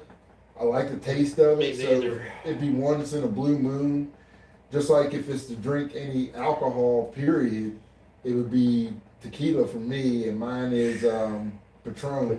See, Patron's got the burn to it. But I mean, considering that I'm not a drinker anymore, I'm a herbalist, and so which Virginia legalized marijuana for all y'all who don't know. Virginia has passed it that marijuana is legal. Is it passed or is it just in the house? No, it is. It's passed. They passed the bill. They passed it. It doesn't matter. I'm not an herbalist, so it doesn't matter to me. Yeah. But for those who now you can actually grow it and it's legal and they can leave you alone. Now there is a certain limit that you can carry. So you can have what, five plants, 6 plants, or something? You can have up to 5 pounds on you. What? Yes. Why do you need that much? No, I'm saying that's what in your house, talking household. Now I'm going out with that in my car. That's a different story. Still a lot of bud. I know. I'm just saying it's legal, and that's why I'm saying there. You read up what's going on, you'll understand why they did this. Damn, you're basically bailing it. 5. Oh my God, that's a lot of bud. Bud. Why? There. That's one beer I can't drink. Really? Oh, dude, I could drink 40 Bush and then have one Budweiser, and I wake up and just feels like somebody hit me in the head with a split maul. Budweiser is just headache in a can. I don't know how people drink that shit. It depends. To me, I guess it depends on where you're from. Because I can tell you, the only reason I don't drink Budweiser here is because the alcohol content is way different from Texas. Texas Budweiser was great. It was smooth. Come here, it tastes like be quite honest, weasel piss. But I don't know what weasel piss tastes like. I just say that, okay? Sorry to use that Probably terminology. rattlesnake venom down there in Texas. Well, whatever it is, it's smooth. You can drink an ice cold Bud there and you won't even get a headache or nothing. I did And the taste. alcohol content is higher. I did taste a Guinness one time. That wasn't bad. Guinness stout? I could probably choke one Dark of or those light, down. It was the dark. It's dark. To me, it's like thick. Yeah, that's because it's that overseas stuff. The Yeah. overseas beers are a lot thicker in body and stuff like that. Some of it's to where it's, I know Kieran over there is almost like tar, but it's alcohol, but it's almost like tar. Yeah, I can drink a Heineken. It's got to be ice cold though. It's got to be like in the freezer to the point where it's almost starting to freeze for me to drink a Heineken. But other than that, What about Coors? I can Mountain freshness of Coors. I could drink a Coors Light. I've never tried the Coors Heavy, the banquet beer. Actually, I've never Coors been not bad though. I used to love Ice House. Oh yes. Now me and you now. Ice House. The Ice cold ice house. Farmer Jackson Front Row used to have 30 packs of that shit for like $14 back in the day. And an ice cold ice house. Yeah, that was we'd go get the 30 packs of that and head up there to Lisa Turner's house and throw horseshoes every Friday after work, leaving Jackson. And Christ, we'd be drunk as shit by the time we leave out of there and roll back to Kaiser Road. How about Zima? Have you ever tried Zima? Zimas weren't bad. They were another one that had to be ice cold to really. Probably my favorite malt beverage like that was probably the St. Ides. Really? St. Ides were pretty. The Tropical Punch. They were pretty good. There's something because I noticed there's a lot of IPAs out now. You know. I don't like craft beer. I don't like IPAs. I don't like craft beer. To me, it tastes too floral. It tastes like flowers, like a lilac bush. Yeah, I just like regular just beer. Give me a bush of Bud Light, Miller Lite, I'm content. I'm content. So, ladies and gentlemen, so I just had to go on that because all this stuff is good, and with the people doing the Everclear Challenge, I just want you to be aware that you are drinking stuff that can run your car. Literally, you can put it in your car, and it will take off. To the viewers, are you a bottle or a can person if you do drink beer? Bottle. Gotta have bottle. Pending. I like my Busch in a can.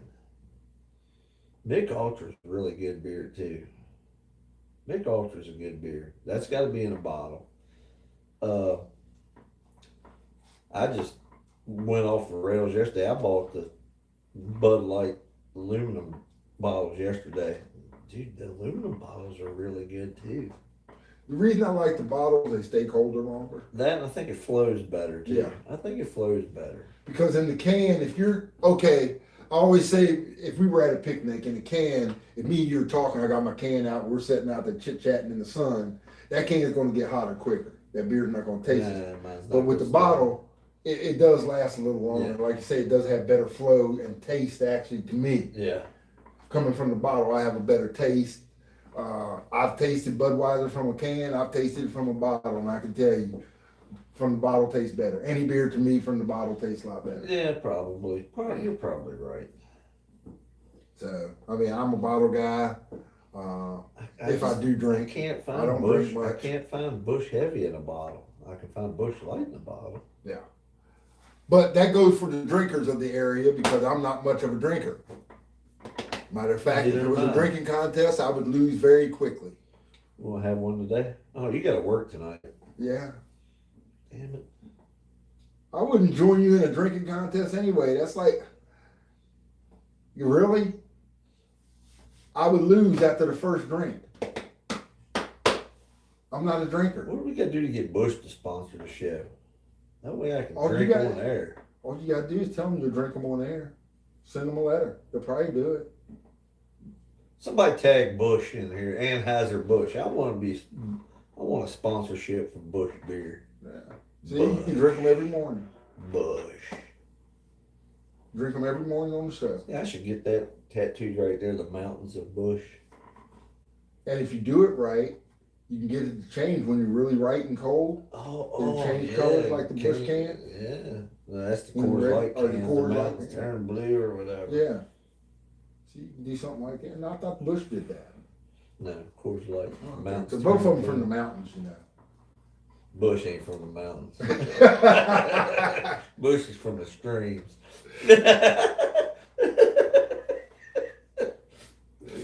So Boulder, Colorado. I'm just saying. That's what they say, you know. So that's all that's right there. So just for anybody who wants a heads up and doesn't know that Warren County, on the data centers, Warren County, Front Royal Virginia, that is, Christy they voted goes. no to the data centers. Christy goes, I don't never get a hangover. Just ask me. Your mama got tore down Friday. Mama got tore down Friday. My mama got tore down Friday too.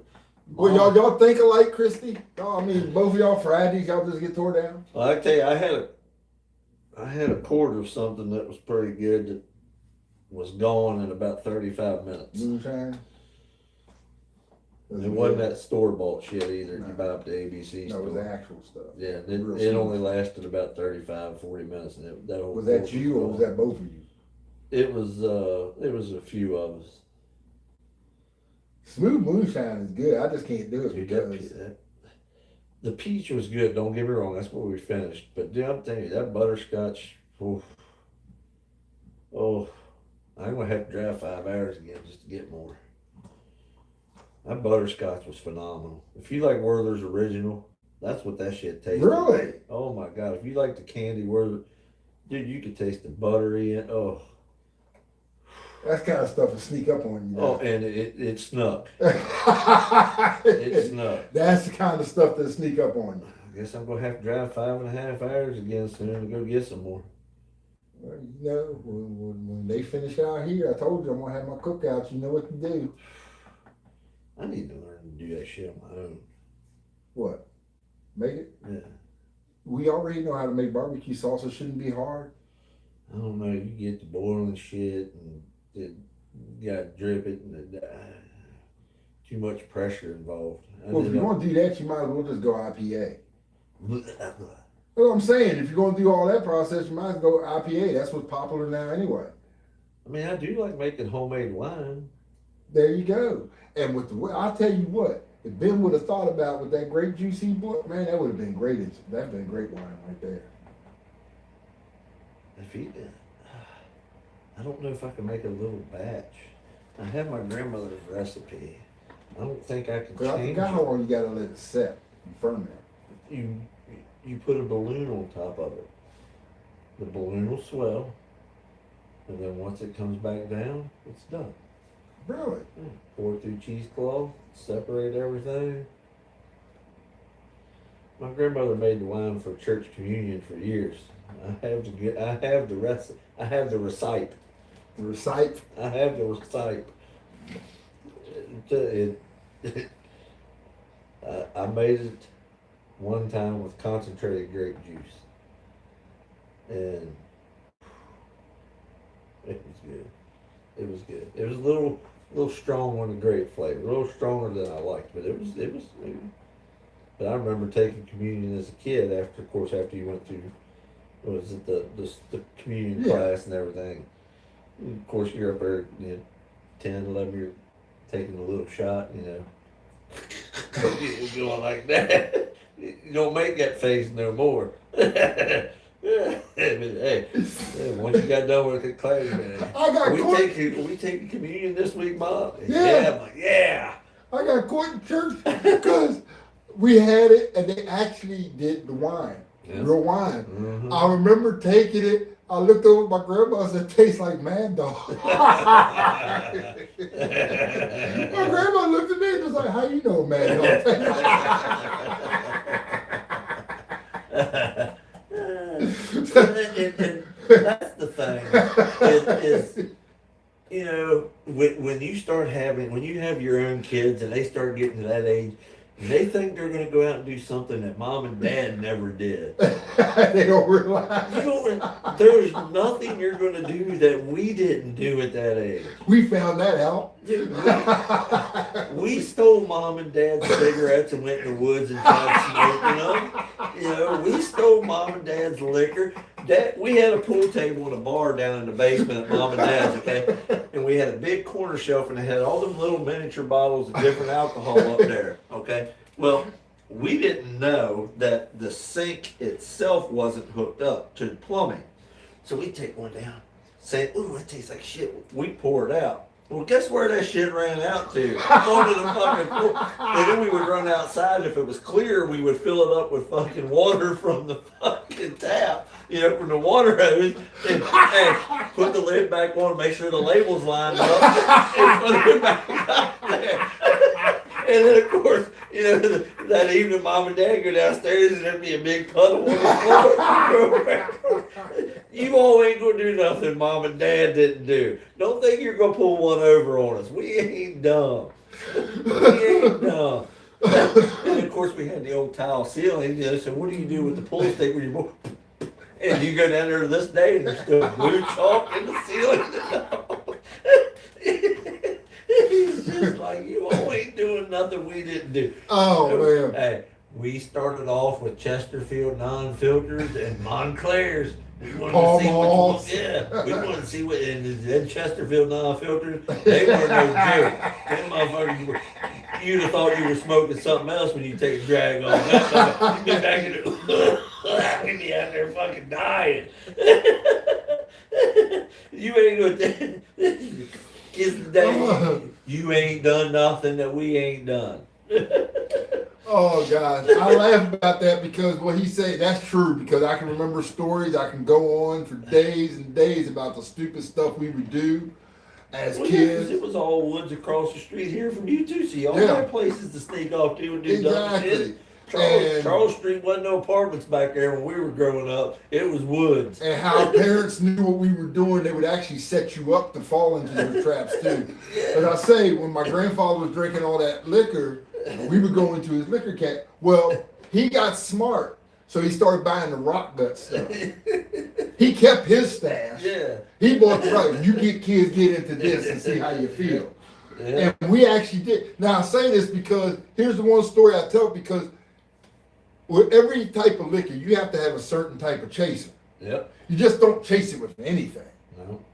Well, we had this rock gut stuff called Colonel Lee. There was Wild Turkey and Colonel Lee. We decided, my grandfather, somehow it wound up out in the shed where we found his bottle.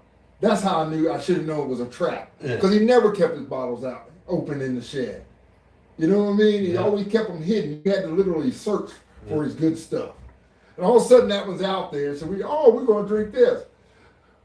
We asked one of my cousins, you know who he is, Wayne Alsbury. Yeah. We asked him to go get a chaser while we're, he comes back with Mountain Dew. Dude, that's what Mountain Dew was created for. That's what Mountain Dew was created for, is to be a mixer and a chaser. You don't chase that kind of liquor with Mountain Dew or Mellow Yellow. Oh, dude, Mellow Yellow was fire back in the day. I know, but you don't chase that kind of liquor. I asked the old lady to go get me a soda yesterday when we were on the way to Woodstock. She came out with old Mr. Pibb. Yeah. I had Pibb in forever. I haven't had it, well, I don't drink soda. It was so good. I was like, oh, where have you been all my life? How I've been. But Pibb, I used to love Mr. Pibb when I was drinking soda. Mr. Pibb, used to like Mountain Dew. Never been a huge Mountain Dew fan. Too sweet. My favorite was cream soda. In the bottle. Yeah. The glass bottle, yep. I love cream soda. I could probably still, if I was drinking soda, that would be one. If I was going back to drinking soda, that'd be one I'd drink. I love cream soda. Yeah. Cream soda would be it. I'm a tea drinker. For those who don't know, I do like my iced teas. But if I am to drink soda, cream soda would be one. I'll probably try Mr. Pibb or Dr. Pepper just to see. Dr. Pepper's phenomenal. I drink that shit every day at work. Dr. Pepper. Because I haven't had one of those in a long, long time. Coke. Haven't had Coke or Pepsi at all in a long, long time. Coke, room temperature. I want it. I don't want it cold. I do know the difference between Coke and Pepsi. One's sweeter. Coke is sweeter. Pepsi to me is garbage. Really? Pepsi is gross. It's Do good not on like ice cream. Pepsi. Good with ice cream, or it used to be. I don't know if it still is. Remember old brown cows? You take your ice cream, pour A&W root beer in that thing. Yes, float indeed. old brown cow. Oh my God. A&W. Oh A&W is smooth, Mr. Frosty. yes. God. Yeah, those are some A&W good root root beer beers. on ice cream float. Oh, so good. Yeah, root beer is actually pretty good. Yeah. I can actually probably, if I was to drink, that was another one. If I would drink one, that'd be another one I'd probably go back to. When we take the grandkids to the Legion, that's what can we get beer and popcorn? Root beer. Root beer and popcorn. Man, those are the good old days, ladies and gentlemen, that we do try to live. I do not regress back myself back into those days, but yet I do in retrospect, because I find myself loving my cookouts, which I'm getting ready to do some good chicken over the grill today. Before I go to work, I got to do that. I don't know what I'm going to do today. I might throw something on the smoker when I get home. Well, like I said, for those who don't know, I'm going to have me a blowout when my house gets finished. He's invited. Ben's invited. I'm the life of the party. And you know, I am going to send this out here to Mark Capozio. You know, you still owe us money because you were supposed to be here. You're fined every day that you're not here. And I just don't know, did we do something? I mean, Ben's not here. You could have came to that. Yeah. Yeah, you did. If it's Ben, you know, you could have came. He's not here today. We told you that last week. Well, we also got to throw the reminder out there. If I can find a text message, I'll post the link on YouTube. We still have spots available in the Fantasy Football League. Yes, fantasy football. We will be doing the draft live at the Bischoff residence on let me find my calendar.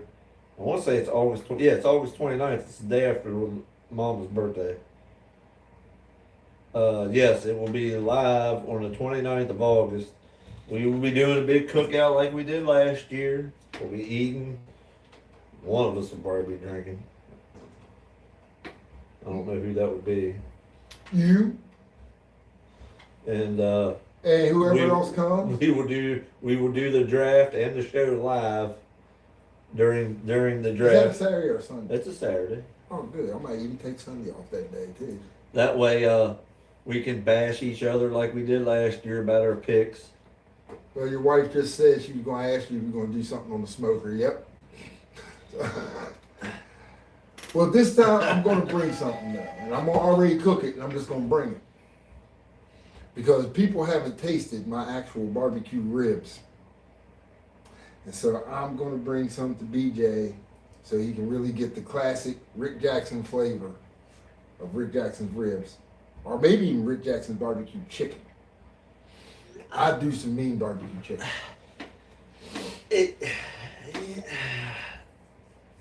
I'm not a huge chicken fan. Well, you don't have to eat it, but you But- got people over there. The thing, if you can find the halves, I'm down. I'm not a leg quarter kind of guy because I would just eat the thigh. I don't like chicken legs. See, At least if I get the don't even half, like I the get thigh. a breast and a thigh. Yeah, I don't can even eat like that the in the little wing, the little wingy, the little wingy. I like the breast and the wing too. I usually have them separate though, because it's too much for me at certain points in time. And that's really the basis of my sauce is what you would put on the chicken as you're Yeah. grilling it, but I don't. See, I would do pork belly burn ends, but you won't eat pork. I eat beef burn ends though. Oh yeah, I guess I can do. I can smoke a roast that day and make some burn ends with that. You eat ribs, but you don't eat pork. Pork belly is just. I'm going to do both, and you Yeah, can that's it. choose to try it or not. Dude, the pork. Don't cook something different because of what I don't eat. Because most of the stuff you cook, I do eat. It's just I don't eat pork. That's all. Well, pork belly is not pork. It's different. Because I mean, I'm sitting there thinking I want to do a brisket. I'll do a brisket. I'm just saying I want to do a brisket. I haven't. Thank you. Your wife said bring it on. She knows. I got you. I got you. I'm not a big yard pimp fan. I mean, I do. I mean, I'll eat it. But, like, I'm not going to make you smell my fingers, even though I took a bath. But we did a boil up there at Seafood? Yeah, Cad's yesterday watching the fight. Yeah. And crawfish, shrimp, corn, different sausages, potatoes. Oh my God. I ate so damn much. My fingers, we were having to take breaks because their fingers were so friggin' raw from peeling crawfish. God, I love crawfish. That's the way it goes. I love crawfish. Yeah, I mean, don't make anything. I'll bring what I need. We ain't gonna starve, I can tell you that. Exactly, and I'll bring stuff for others to sample. It's a big cookout. That's what you're supposed to do. Bring. Once you get registered, we'll send out. Everybody just bring a little something to share. I'll do smoked mac and cheese. Where can he register at? Oh, I gotta send the daggone thing out. Yeah, send out the registration. I'll post the link. And this is for everybody from YouTube to everybody. Well, you probably can't make it to the link picnic if you're out. I don't know. I think we got room for 5 more people. Maybe 4. I'll have to look. And everybody please show because we like having a good time. We really do. And the draft is fun live because everybody just gives everybody shit about their crappy picks. And then we watch Ben try to manipulate his wife into getting, picking bad teams and giving him all the good stuff. There's no trades this year. We nixed that shit in the rear end. Yeah, Mister, I want to take all the good. But hey, Heidi, you take this one. He's a great player. No, he isn't. He's crap. And why you? Yeah, we nixed that crap. And Ben setting his wife up to lose. There's no money involved. It's just about bragging rights. Is all it's about. Yeah, that's all. We just have bragging fun. rights. People just have fun. And it gives us an excuse to all get together, drink and eat, and be fat and social. Yeah. So we'll get all the information out. I'll try to tag all that shit today. I got to look back through Ben's 4,212 texts I get a day, and find the link for the. Hey Ben, how about you just send in the link again? It'd probably be better. It'd probably be easier. Because going through the text messages, you're gonna be a long time, brother. You're gonna be a long time. I searched for everything that he has sent me, and fortunately, he sent it Friday, and fortunately, beforehand, 7 o'clock, he sent me the same stuff. It's clockwork. It's like my alarm. 5 o'clock in the morning, it starts, and I was like, the old lady would be like, "Good morning, Ben." We'll be laying there, and she's like, "Good morning, Ben. Good morning, Ben." I do the same thing. I have my earbuds on, or have something going, or be at break or something, listening to something. All of a sudden, my phone will dip out because I was like, "Okay, Ben's up." It's just like, oh my God. Oh, we love it. People, if you don't understand, we're teasing because we have a host on this show, even though he's not here. And the work that he actually puts in, I got to give him credit. Every single day, even when he's on the toilet, he's sending something that's for us to talk about, to have on the chat. So we kind of had a little weird moment today with our alcohol segment. That was kind of like one of Ben's weird moments that he has on the show. His weird alcohol, because we do drink. Oh well, they drink. I do other things, but I don't drink. What you do? Guzzle? I'm a connoisseur. I'm a connoisseur. Yeah, that's what I am too. I'm a connoisseur. I'll probably be connoisseuring around the yard when I'm mowing today too. Yeah, kind of soaring. Yeah. That could be like old Busta past the Cavassier. There you go. Because, some people do that way. And I am going to say, once they get this all through and What get is it. Cavassier? Cavassier is pretty good. I think that's what my son had last night. Cavassier. I don't know. I have to ask him if I see him today. He'll tell me. But I am going to have some chicken this afternoon. It's a cognac. Yeah. One of the world's four great, Cavassier is one of the world's four great cognac houses. Produced in Jarnac, France. Mm. The cognac of Napoleon. Cavassier. Known for a light fruit-forward flavored profile. It offers a versatile lineup from the mixable. Okay. You got some that's aged 3 to 7 years to the complex 20-year aged XO. So XO is a 20-year. Yep. 20-year age. VS is a blend aged between 3 and 7. VSOP is up to 10. And XO is a premium for 11 to 25 years. Oh, I do like some apricot. So now that we're understanding how liquor is aged and what those labels mean now. I don't know if I mix it with water. Why would you mix cognac with water? That's what it says. Some of the things to mix it with. Well, I'm not an alcohol drinker, so I wouldn't know what to mix it with anyway. How to drink it: sip it neat or with water. Liquor, barbecue ribs, and burgers. The best to watch football. Yes, you are right. Well, I'm not a liquor drinker, so I use other access. But oh, dude, there's nothing better than a good ass burger. Good ribs too. Barbecue ribs, good burger, nice dog, a big glizzy. Oh, me and Mama had glizzies for dinner twice last week. Did I you? love me a friggin' hot dog with fried onions on that thing and some mustard. Oh man, there's something to it, isn't it? I could eat that probably every day. Yeah, we gonna throw down some glizzies, some burgers. Dogs, yeah. Dogs. So David Lee, I can tell you this. I bet you wish you were in this area come draft day when we're sitting here doing the fantasy draft, because we're gonna have some food on the table, Jack. Matter of fact, we're gonna be live. You can actually watch if you want. May not be able. I don't think we have smell aroma, but you can actually watch when we do it. You got smell-o-vision. Yeah, but I mean, we're gonna have some stuff there because I'm gonna do some barbecue ribs and chicken. I know he's gonna do his thing. We're just gonna put it all together in one big pile. Everybody's gonna be good. I guess I'll cook on the Blackstone this year because I don't want to have the charcoal grill out there tripping over, getting burned up, be all heavy. Well, you need me to tag along my Blackstone? No. Okay. Yeah, we both use Blackstone grills. For anybody who doesn't know, Blackstone is probably one of the best grills you can use. Yeah, you can't go wrong with it. I mean, and I like my charcoal.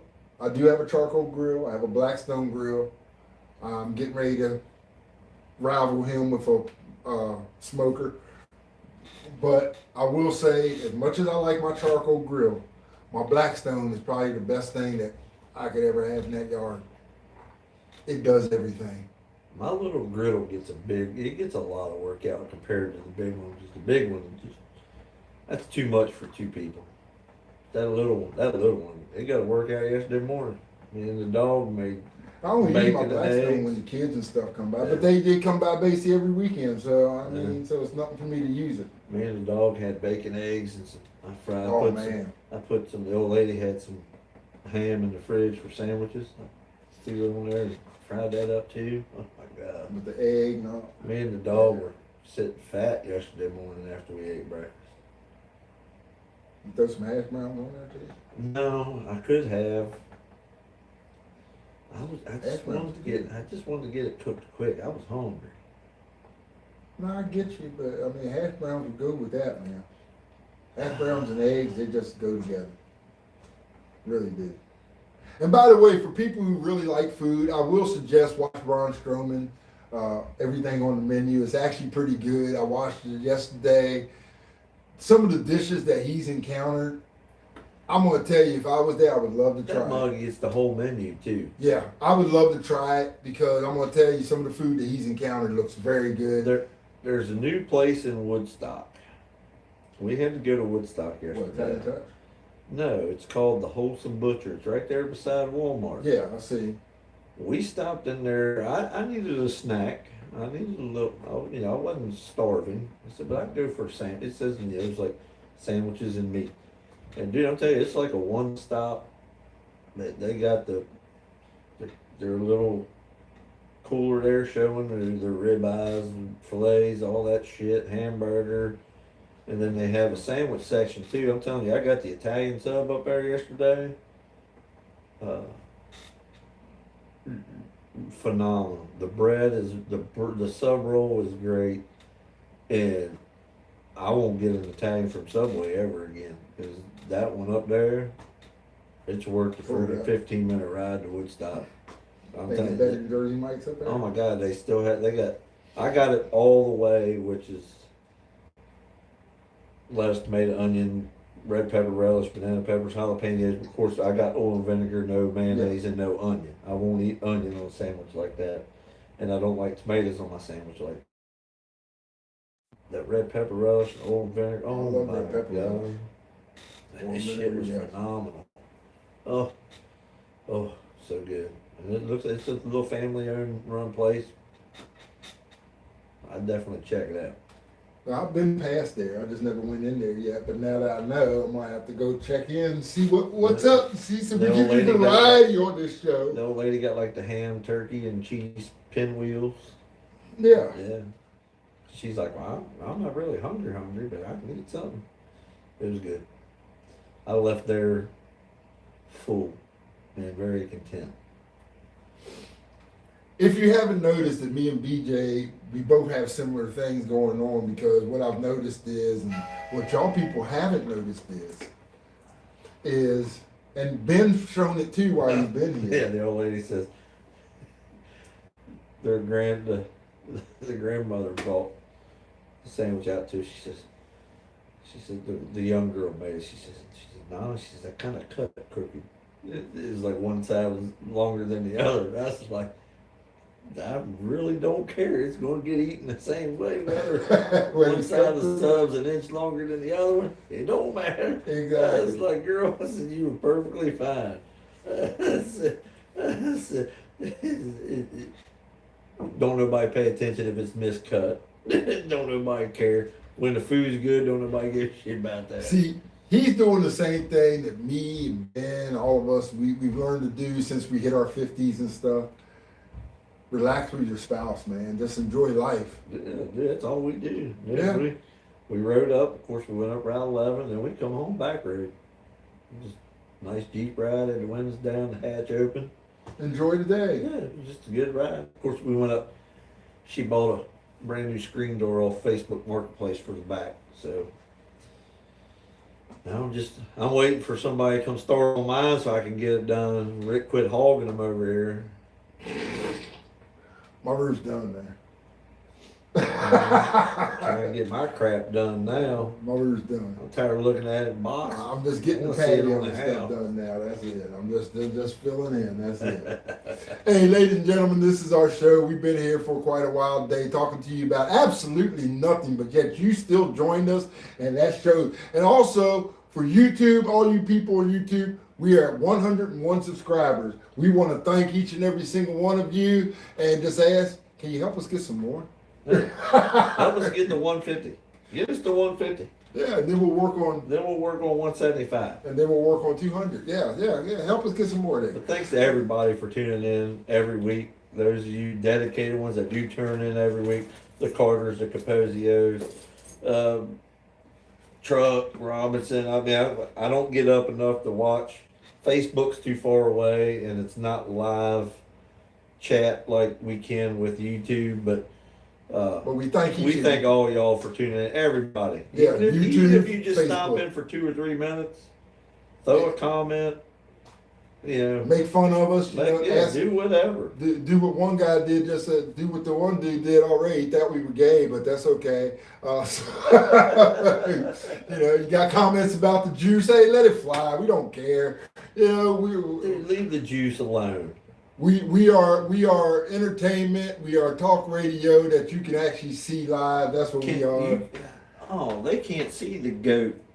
No, they can't see the goat. Here, I'm going to turn this a little bit so you all can see the goat, the NBA goat on the wall. See, he's up there too. Yeah. So for all y'all who don't know, we do have. There's the true goat. Can you see it in the camera now? Yeah, you can actually see it. There's the goat. Yeah. Jordan is the goat. Jordan. There you go. Thank you, everybody, for tuning in today. Thank you all for watching. Hey, we love each and every single one of you. And look, like, subscribe, give it to your friends, share it with your friends, share it with even your enemies. Help us, we help you. We love you all. Tune in. Pause, pass. Pause, pass. Instead of puff, pass. Pause, pass. Pause, pass. Okay. Pass it along. Yes, pass it along. We'll see y'all next week. The boss should be back. So, catch you later. As Ben says, live in the now. Live in the now.